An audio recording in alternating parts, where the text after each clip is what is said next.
बिस्मिल्लाहिर्रहमानिर्रहीम। अस्सलाम वालेकुम। सबसे पहले मेरी तरफ़ से तमाम नए आने वाले दोस्तों को वेलकम हो गया, और जिन्होंने अभी तक मेरा चैनल सब्सक्राइब नहीं किया तो वो जल्दी से कर लें सब्सक्राइब। तो आज हम करने वाले हैं 9th क्लास की मैथमेटिक्स का फर्स्ट चैप्टर। और फर्स्ट चैप्टर का नेम है मैट्रिसेस एंड डिटर्मिनेंट्स।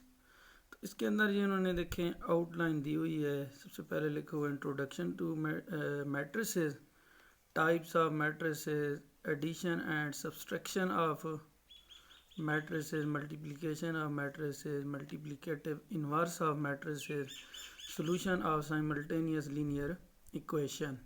तो इस चैप्टर की तकरीबन 6 एक्सरसाइज हैं। हर एक एक्सरसाइज के अंदर हमने बेसिकली यही चीज़ें पढ़नी है। फर्स्ट एक्सरसाइज के अंदर इंट्रोडक्शन टू मैट्रिसेस, ये पहले हम कर लेंगे, उसके बाद इसी चीज़ का जो यूज़ है वो फर्स्ट एक्सरसाइज में होगा, वो हम करेंगे। इससे आगे फिर फर्दर हम टाइप्स ऑफ मैट्रिसेस और ये आगे वाली वीडियोस के अंदर करेंगे। तो आज की हम वीडियो के अंदर इंट्रोडक्शन टू मैट्रिसेस करेंगे। जी हाँ, तो दोस्तों हम बात कर रहे थे इंट्रोडक्शन टू मैट्रिसेस। तो इसके अंदर हम सबसे पहले पढ़ेंगे कि इसका जो आइडिया है वो कौन से मैथमेटिशियन ने दिया। तो मैट्रिसेस के बारे में जो सबसे पहले आइडिया दिया था वो है इंग्लिश मैथमेटिशियन है आर्थर केले। आर्थर केले ने सबसे पहले 1858 के अंदर मैट्रिसेस के बारे में बताया था, और उन्होंने आइडिया दिया था थ्योरी ऑफ मैट्रिसेस के बारे में। और ये एमसीक्यूज़ के हवाले से ये वाला बहुत इम्पोर्टेंट है कि आपको आइडिया सबसे पहले किसने दिया था। तो इसका नाम है आर्थर केले, ही याद होना चाहिए। कहाँ का रहने वाला है, इंग्लिश मैथमेटिशियन है, ठीक है। और कब उसने ये आइडिया दिया था, 1858 के अंदर, ठीक है।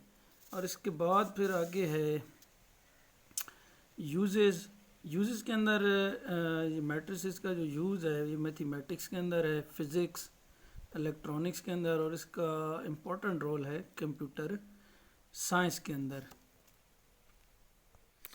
आगे जो डेफिनेशन है वो है मैट्रिक्स, और ये पेपर पॉइंट ऑफ व्यू के मुताबिक भी बहुत इम्पोर्टेंट है। शॉर्ट क्वेश्चन के अंदर ये आ सकती है।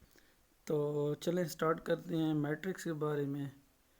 मैट्रिक्स होता है रेक्टेंगुलर अरे। रेक्टेंगुलर का क्या मतलब होता है, मुस्ततीली।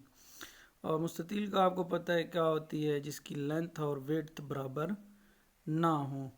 मुस्ततीली अरे, अरे कहते हैं अरेंजमेंट, किसको कहते हैं, तरतीब।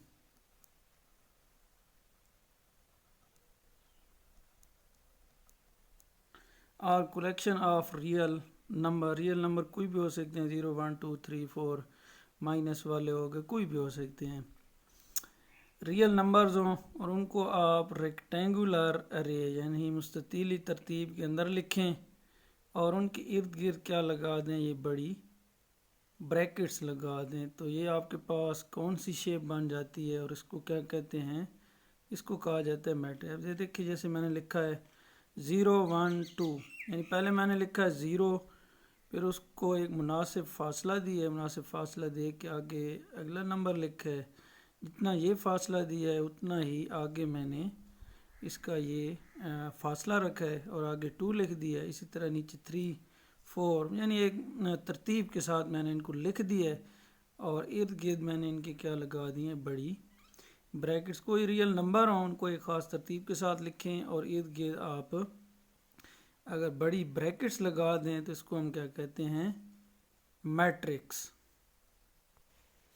और इसी से रिलेटेड आगे आपसे क्वेश्चन किया जा सकता है कि मैट्रिक्स और मैट्रिसेस में डिफरेंस क्या होता है। देखें, सिंगुलर जो होता है वो मैट्रिक्स होता है, अगर ज़्यादा हो जाएं यानी इसका मैट्रिक्स का जो प्लूरल होता है वो होता है मैट्रिसेस, और इनके अंदर और कोई डिफरेंस नहीं है। एक को यानी मैट्रिक्स बोलेंगे, ज़्यादा को मैट्रिसेस बोलेंगे। और इसके बाद है इनकी डिनोटेड बाय यानी इनको कौन से नंबर से ज़ाहिर किया जाता है। तो मैट्रिसेस को कैपिटल लेटर से डिनोट किया जाता है, जैसे A B C X Y Z हो गया। और इसके अलावा जो एलिमेंट्स हैं, एलिमेंट्स कहते हैं कि इस तरह कोई मैट्रिक्स लिखा हुआ हो, ये देखें कैपिटल लेटर से 0 मुनासिब फासला दे के 1 2 3 और यहाँ पे मैंने लगा दी हैं बड़ी ब्रैकेट्स। ठीक है, तो अब ये मैट्रिक्स को हमने क्या किया है, कैपिटल लेटर से डिनोट किया, और ये जो नंबर्स लिखे हुए हैं ब्रैकेट्स के अंदर, इनको कहा जाता है एलिमेंट्स, एलिमेंट्स ऑफ मैट्रिसेस। तो ये जो एलिमेंट्स लिखे हुए हैं इनको आप अगर इंग्लिश वाले लिखने हैं तो इनको आपने कौन से लेटर से लिखना है, स्मॉल लेटर से। जैसे यहाँ पे मैं लिख सकता था ए बी सी डी, तो इनको मैं क्या करूँगा, छोटे हरूफ के अंदर लिखूँगा। इसके बाद नीचे है rows and column of a matrix. ये मैंने यहाँ पे लिखा है एक matrix A is equal to 1 2 0 3 5 4 हो गया, नीचे पे 2 1 -1। अगर आप ऐसे मूव करते हैं हॉरिजॉन्टली इस तरतीब के साथ, देखिए यहाँ से चलते हैं, इधर जाते हैं, यहाँ तक ये नंबर जा रहे हैं 1 से लेकर 0 तक, तो इस तरतीब से जो हम जा रहे हैं इसको हम क्या कहेंगे, रोज़। जैसे ये है और इसी तरह ये है। हॉरिजॉन्टली अगर हम मूव करते हैं तो इसको क्या कहा जाता है, इनको क्या कहा जाता है, रोज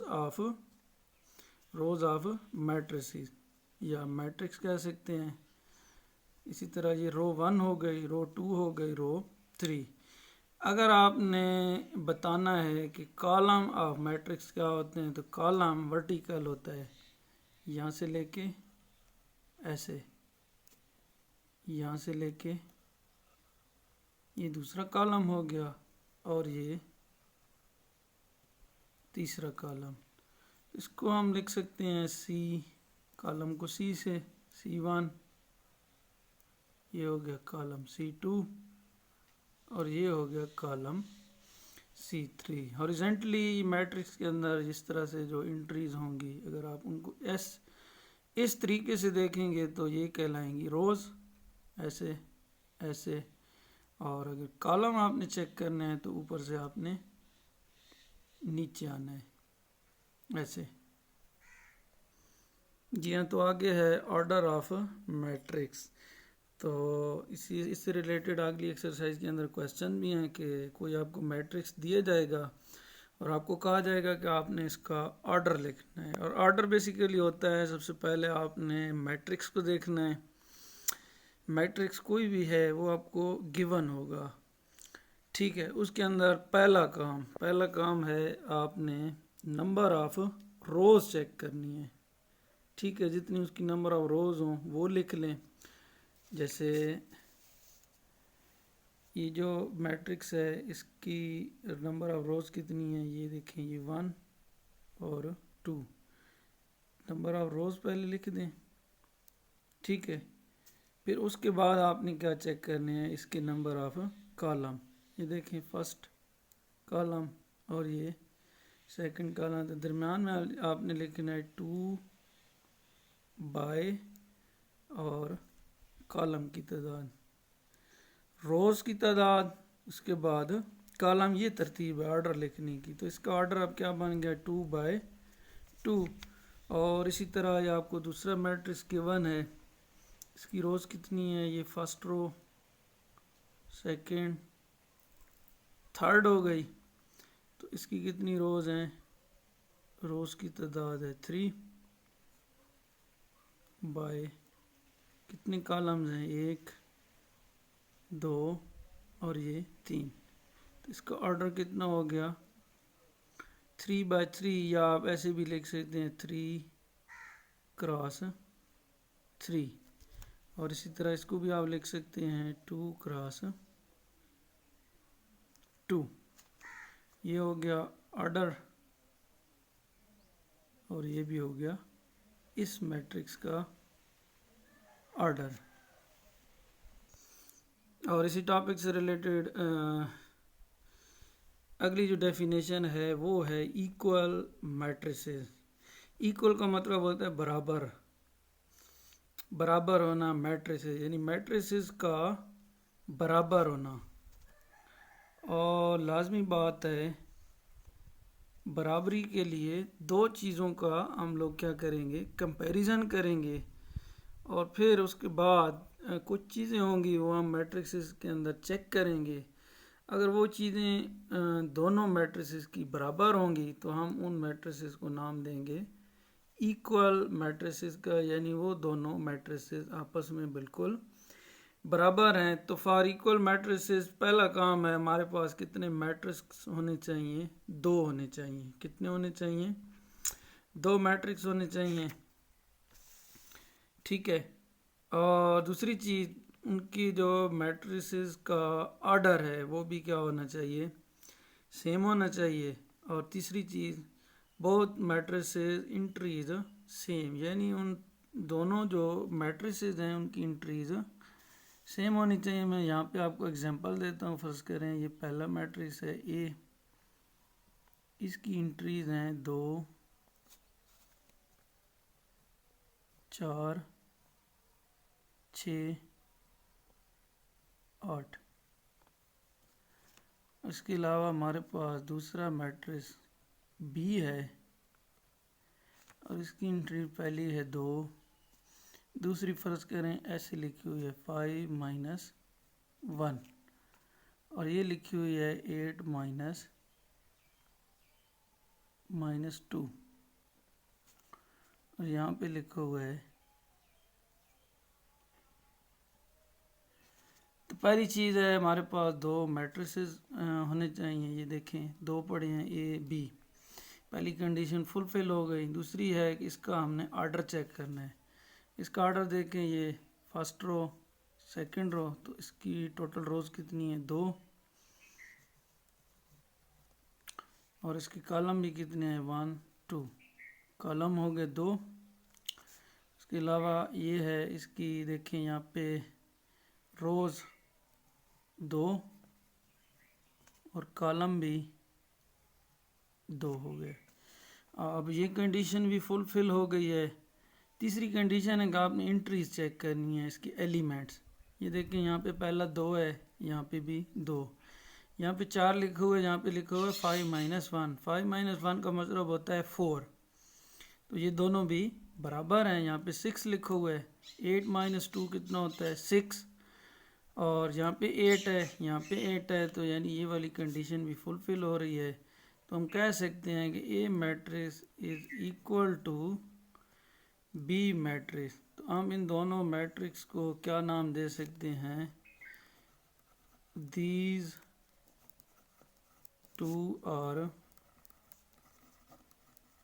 इक्वल मैट्रिक्स।